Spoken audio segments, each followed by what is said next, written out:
John Lee Hooker singing Money. This is Democracy Now!, democracynow.org, The War and Peace Report. We're broadcasting on now 800 stations on Pacifica and NPR and low-power FM and college and community stations, on public access TV and PBS TV stations, and both TV satellite networks, Dish Network Channel 9415, Free Speech TV 9410, Link TV, and on Direct TV Channel 375. And we're video and audio podcasting at democracynow.org. Our headlines are also available in Spanish for any radio station to take as over 200 are. I'm Amy Goodman with Juan Gonzalez. Juan? We continue on the subject of the financial crisis with a man the National Review calls the most dangerous political philosopher in the West. The New York Times calls him the Elvis of cultural theory. Slovenian philosopher and public intellectual Slavoj Zizek has written over 50 books on philosophy, psychoanalysis, theology, history, and political theory. His latest, just out from Verso, is called First as Tragedy, Then as Farce. It analyzes how the United States has moved from the tragedy of 9/11 to the farce of the financial meltdown. Zizek's latest offering, also excerpted in the October issue of Harper's Magazine, opens with the words, quote, "The only truly surprising thing about the 2008 financial meltdown is how easily the idea was accepted that its happening was unpredictable." He goes on to recall how the demonstrations against the IMF and the World Bank over the past decade all protested the ways in which banks were playing with money and warned of an impending crash. They were met with tear gas and mass arrests. The message, he writes, was, quote, loud and clear, and the police were used to literally stifle the truth. Well, Slavoj Žižek addressed a full house at Cooper Union here in New York City on Wednesday night and joins us now in our Firehouse studio. Welcome to Democracy Now! Thanks very much. It's my pleasure. It's good to have you with us. Relate the protest to You are even better than Fox News, which I usually watch. More amusing. Relate the protests to the meltdown and why, how it was predictable. No, what interests me is, for example, Paul Krugman said basically the same thing, which tells us a lot about how ideology works today. He said, what if we make a mental experiment, and all the leading bank people, managers, and so on, were to know how it would end 2 years ago. He said, let's not delude ourselves. There would have been no change. They would have acted in exactly the same way. This brings me as a psychoanalyst into the play, because I think this makes us aware as to what extent our everyday dealing is controlled by what in psychoanalysis we call the mechanism of fetishist disavowal. Je sais bien, mais quand même. I know very well, but. You know, we can know very well the possible catastrophic consequences, but somehow you trust the market, you think things will somehow work out, and so on and so on. It's absolutely crucial to analyze this, not only in economy, but generally. This is the focus of my work. How beliefs function today. What do we mean when we say that someone believes? So that I don't get lost, let me tell you a wonderful story, which is my favorite story. I quote it also in the book. You know Niels Bohr, Copenhagen, quantum physics guy. You know, once he was visited in his country house by a friend who saw above the entrance a horseshoe. You know, in Europe, the superstitious item allegedly preventing evil spirits to enter the house. And the friend, also a scientist, asked him, but listen, do you really believe in this? Niels Bohr said, of course not, I'm not an idiot, I'm a scientist. Then the friend asked him, but why do you have it there? You know what Niels Bohr answered? He said, I don't believe in it, but I have it there because I was told that it works even if you don't believe in it. That's ideology today. We don't believe in democracy. Nobody. You make fun of it and so on. But somehow we act as if it works. It's a very strange situation, because there are some of us old enough still remember them, old days when the public face of power was dignity, belief, and privately you mocked it, you made fun, and so on. No. Now we are, I think, approaching a very strange state where the public face of power is becoming more and more openly indecent, obscene.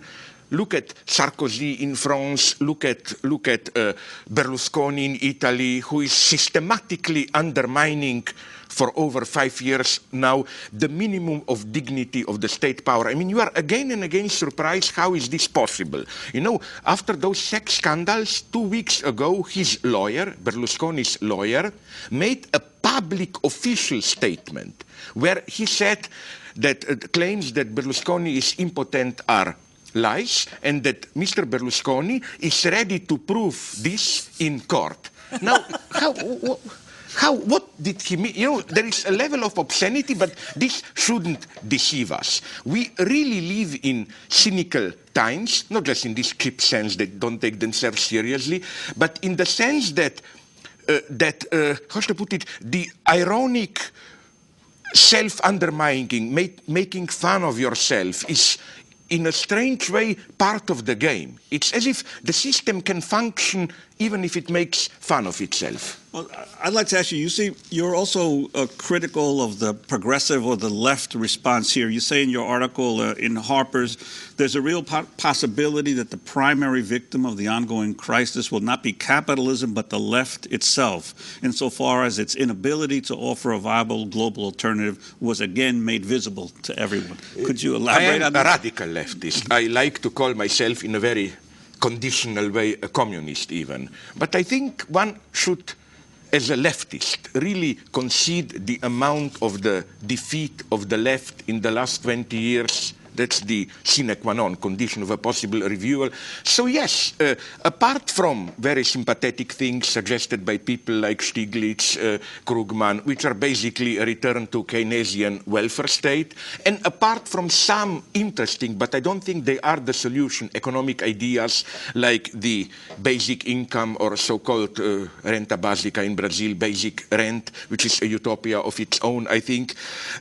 I sometimes, apart from this, have a strange paranoid idea that maybe this crisis was manufactured so that people will see that even if there is a crisis, the left really doesn't have a global answer. I see, what worries me is two things about the left. First, it's more and more legalistic moralization. You know, it's kind of a pure form of protest against injustice. Then the only thing you can do is legal forms and so on.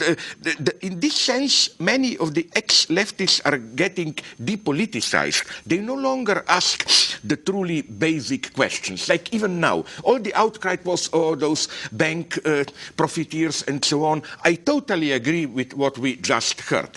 But don't you think that the truth is a little bit more complex, in the sense of, you know much more about this than me, but the way I see it is that one of the roots of the present crisis is not just greed, is that after the digital bubble at the beginning of our millennium, the idea was how to keep prosperity, how to keep economy alive. And it was, as far as I remember, even a little bit of a really bipartisan decision. Let's make it easier in real estate and so on to keep it moving. So, you know, there is a structural problem beneath all this psychological topic of the greedy bankers, which is, that's how capitalism works, my God. Which is why even concerning our beloved model, Bernard Madoff, no? I didn't like it how they focused on him. Wait a minute, he was just the radical version of where the system is pushing you. Now, I'm not saying, I'm not crazy, which is why we need to nationalize all banks and introduce immediately socialist dictatorship or what. What I'm just saying is, let's not get rid of the problem by too easily making it into a psychological problem. You know, you can be an evil guy, but there must be very precise institutional, economic, and so on, coordinates, background, which allows you to do what you do. The second thing, I also didn't like the cry shared by left and right-wing populists of help the Main Street, not the Wall Street. Where, sorry, but those bank managers who emphasized in capitalism there is no Main Street without Wall Street. In today's industry, because of the competition and immense investment into new inventions and so on, without large accessibility, availability of credits, there is no prosperous Main Street. So this is a false choice. So again, with all respect for the left and so on, I think we should avoid quick moralization, if we mean it seriously. You write, is the bailout then really a socialist measure? If it is, it takes a peculiar form, a socialist measure whose primary aim is to help not the poor but the rich, not those who borrow but those who lend.